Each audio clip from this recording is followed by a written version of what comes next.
Hey guys, what is going on? I'm the nonthreatening, and welcome back to some more Metroid Prime 2 Echoes.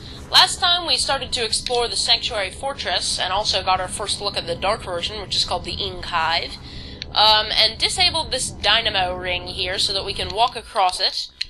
And this time we're going to do just that, and try to make our way toward the temple in the Sanctuary Fortress. I like the Sanctuary Fortress. This is... Torfus Bog is a very close second. Let's use the spinner to disable the security door. Makes us a shortcut there. The Torfus Bog is a close second, but I think Sanctuary Fortress is my favorite area in this game. This elevator takes us up. I think that's the correct way we want to go. Yeah, this light beam door, this is a dead end, because we can't get across these gaps. These grapple points are not lowered. We can't reach them. And there's that oh-so-tempting energy tank across there, but we can't do anything about it. So, go through here. Soap? I said so. Shut up. It sounded like soap. Yeah. These things are blocking access to the control system. That's just the elevator. Okay. Yeah, the bomb slot will come up if we can destroy those, but we can't destroy Denzium yet. Ah, I recognize this room. We are right at the entrance to the temple. I think all we do is just jump over this fence, and now a quad appears, so we kill it. Let's use the light beam just because we're kind of low on dark ammo. I don't really know how effective the beams are relative to each other. I mean, maybe would kind of make sense that the dark beam was better because he's a light world enemy, but I don't know. Ammo is determining which one I use right now. Oh, hey, that actually worked. The bottom thing... What? Wait, what? Did another one just appear? What? I mean, it can't be the same one. I just destroyed the head of the other. Stop dodging! Bam! No? Still not dead? Missiles? Oh, switching polarity. I really need to do some ammo gathering. Luckily, the next room has lots of crates in it. This thing up here is a target for a kinetic orb cannon, and it can be moved if we access the security system. And this is said kinetic orb cannon down here, but again, we have to access a special control system to use it, which will allow us to get a missile expansion later on. So this is the Sanctuary Temple. That's exactly what it's called. Smooth. I kind of like these bits of technology that you can see around. This is part of a, part of an incomplete robot thing that is similar in design to the quads. And now some Ing stuff is coming out, and we don't have time to try to, destroy bits of them before they get possessed. So this is a Dark Quad MB. Strengthens target, but they still, they still work basically the same. They just have some more health. And I would imagine the head probably has a weakness to the light beam now, which is handy for us. Still says shield can be breached by opposite polarity systems. That probably applies when they are separate from the body. But I would still imagine that it's rather weak to the light beam. So if it stops spinning, we can... Yeah, there we go. That was pretty effective. And you're spinning, because you're a jerk like that. Ah, you're spinning. Let's just kill you. There we go. You. Come here! You stupid quads are always annoying the crap out of me, so I'm going to take my revenge right now. I don't know. Stop spinning! Damn it. Boom! There we go. Now you can spin all you want, because it's how I'm going to murderfy you. Yes, I'm going to murderfy you. Boom! Did I? No, that didn't even work. I didn't have time to activate the boost ball. And bomb. Bombs? Rope? Lamp oil? I think I make that reference too often. I think cheese pie rubbed off on me with that one. Alrighty. Now there's some crates over here which I'm going to use to replenish some ammo. 'Cause ammo's good, I guess. It's... normally it's not this this much of a problem in this game, but for some reason I just haven't had that many opportunities to replenish it. And there's just been annoying enemies that I want to use my different beams on to take out quicker, like the Resbits and the Quad Heads. There's a really annoying type of new enemy also that's going to appear in this room later, but since we just defeated those quads, it's not here yet. Which is good, because it will make getting up and down this room very, very irritating. Can we get the... Yes, we can. Good. 82 dark ammo, not bad. Let's destroy these. Womp, womp, womp.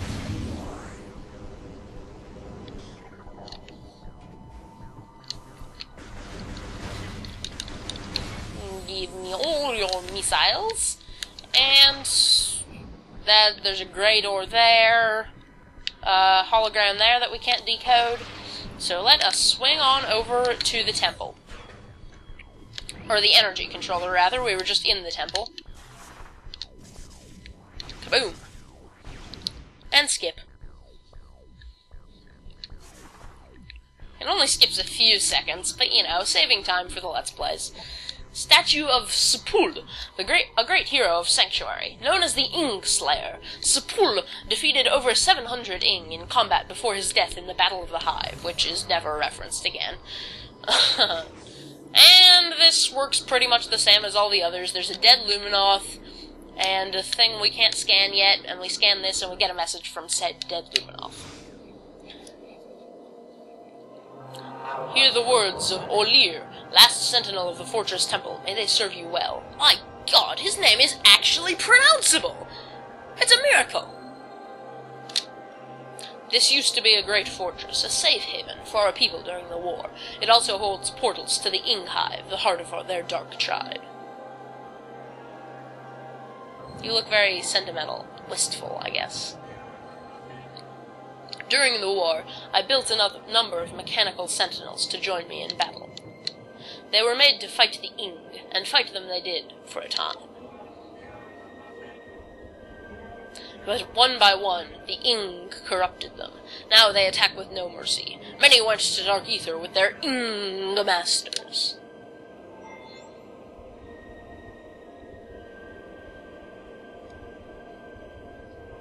Expect them when you are in the hive. The Ing like to use them as guards. The Ing will protect their home with great ferocity. In all of our battles, the hive has never fallen. I have updated your translator module. You can now access devices and doors coded with cobalt holograms. Search the areas now opened to you. If only I could join you, redeem my fallen honor in battle, but my time has passed. Good luck. Let the light of ether show you the way.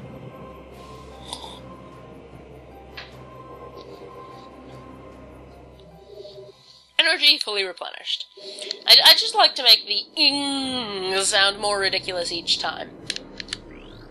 So now we can scan this lore here. Agon Falls. A massive Ing attack came to the land of Agon. Soon the temple of Agon was surrounded by the Horde, with no hope of salvation. Our gallant warriors there were slain, and Agon fell to the enemy. Our blood chilled when we learned that the energy within the temple was drained. The Ing had found the energy transfer module, and were using it as a weapon against us. How scary. Maybe you should have been more careful with what you did with the energy transfer module. I'm not sure that we ever even really learn what they do with it that somehow lets it fall into Ing hands. God, now I'm pronouncing ing in that overblown way as well. I'm acting! Yes, that was necessary, shut up. Oh boy, the new enemy's here. Lovely. This is a Mechanobite, wall-walking mechanoid. Mechanoid uses magnetism to propel projectiles and enemies. Vulnerable to simultaneous explosive blasts. Luminoth created the Mechanobite. Look at it, it's so bizarre. To help patrol the corridors and shafts of the Sanctuary Fortress, it uses magnetism to keep itself attached to walls and ceilings. In combat, it will fire projectiles toward its target with a magnetic accelerator. It can only be dislodged by simultaneous explosive blasts. Mechanobites self-destruct once they are heavily damaged. These guys are really annoying. They, like, hang from the ceilings, and you have to, use the Seeker missile launcher to destroy them. You have to target each of their little arms. And they're shooting at me from below. Lovely. It's really annoying to try to shoot them with the Seeker missile. Like, it's really easy to miss. And it's also really easy to get knocked off by platforms here if you're not careful, and you're stupid like me and spending all the time trying to, replenish ammo by destroying things when I don't even need it right now. Because, spoilers, we are coming up on a boss battle, which I'm not sure if I will include in this episode or not. I guess I will, just because this episode would be rather short if I didn't. And the said boss battle is actually fought entirely in Morph Ball mode. Only boss in the game, well, no, not quite the only one. Close, though. So that activates this kinetic orb cannon. We can get across. Boom! So we can't access the save station. Like, you get to the temple, and, this will activate the kinetic orb cannon back. Might as well scan that now, even though we'll probably never use it. We've sort of been locking ourselves into so many dead ends that we can't go back and save, after doing all this stuff with the temple. We have to fight this boss now, which used to really annoy the crap out of me, and I was stuck here for a while, because I thought this boss was rather difficult, but in my practice run, I thought it was super easy. Now, scan this thing now. This is the boss. The most non-threatening creature to be a technology-powered Darkling ever. It's literally a dark Pillbug that's absorbed the power of the spider ball, so it can travel over magnetically charged surfaces at will. The creature seems to have a connection to the local energy system. Aggravating it may cause disruptions to the system. Odd. This is a really strange design for the boss, and I think it makes for a neat boss fight, but it's so non-threatening. I mean, it's a Pillbug. Look at it! Does that look scary? No! I mean, maybe if you're really scared of bugs, but I don't know. Looking back, I find him kind of ridiculous. Basically, this is kind of a complicated fight. You want to lay bombs in his path to disrupt him, and it makes him angry and go around faster, and I don't know. I always forget exactly how... Okay, you've got to bomb him twice. This is what it is. I always forget the exact details of what you gotta do to fight this guy. You bomb him once to make him angry, and he'll start running around much faster. Then you bomb him again, to stun him, and it'll activate the bomb slot. Then, damn it, I keep screwing up. Then you have to bomb the bomb slot within a certain amount of time. Oh, so close. Almost made it. Let's play curse, I guess? I don't know. Okay, bomb you. And now let's see if we can get up to the top, and then maybe bomb... No, we're not going to have time. Bomb you here. Yes, it worked. This feels so not intense, because I can't even hear the boss music playing. Okay, now we gotta do this quicker here. We gotta get to the bomb slot before he turns blue again, and you don't have that much of an indicator of when that's gonna happen. So there's a bit of trial and error involved in this boss, but basically once you get to the bomb slot, that little switch thing there changes, so he takes a different path, and runs into that little energy thing and hurts himself. So this is sort of a puzzle-oriented boss fight, I guess.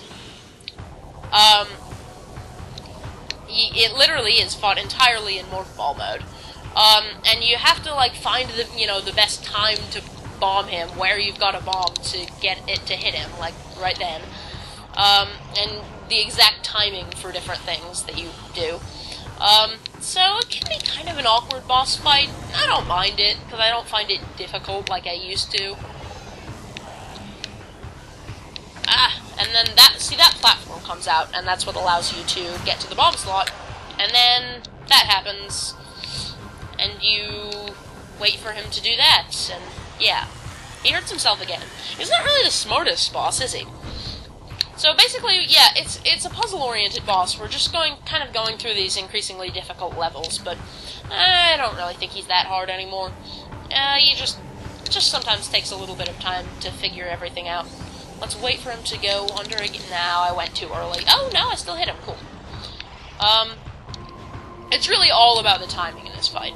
It really is. We gotta get up in there again so we can... this isn't working. There we go.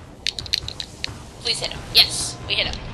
So now we've just got to go up here, and we're stuck behind him, which is kind of awkward because we have to, like, wait for him to pass. We wait for him to go down there. I hope this isn't just gonna stall us out and cause us to not be able to defeat him. Bomb up here. Sweet, we got in. Good. Yeah, this boss fight doesn't take all that long, so I think it's worth including in this episode. Wow, it just sort of paused with me stuck up there. That's interesting. And now he takes that little upper spider ball track where we can't get to. So we come around down here. Let's wait for him to pass so we don't get hurt.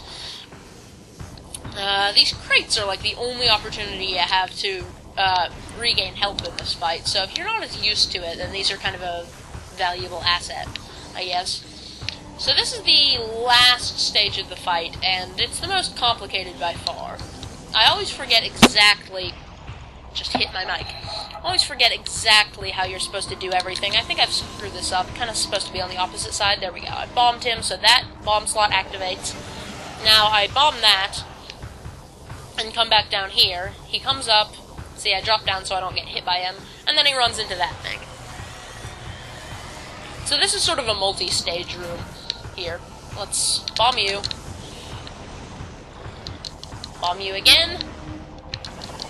Oh, he's already green. Okay. Now we can just bomb up here, I guess. Bomb that so that he comes up there.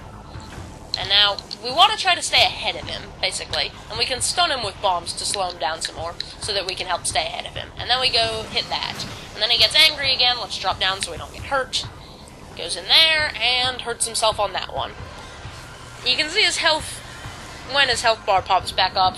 You don't really need to pay attention to his health bar in this fight, per se, but when it comes back up, you can see that he's at very low health. Well, kind of. It's actually kind of blocked out by the spider ball tracks. But he is at very low health. And that little energy thing is the last one that we'll get him to run into. This is the last room, as you've probably guessed.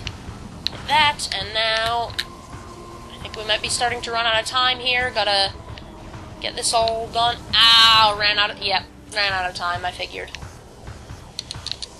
Now you can only move past him when he's stunned, so let's see. You can go up here, bomb that.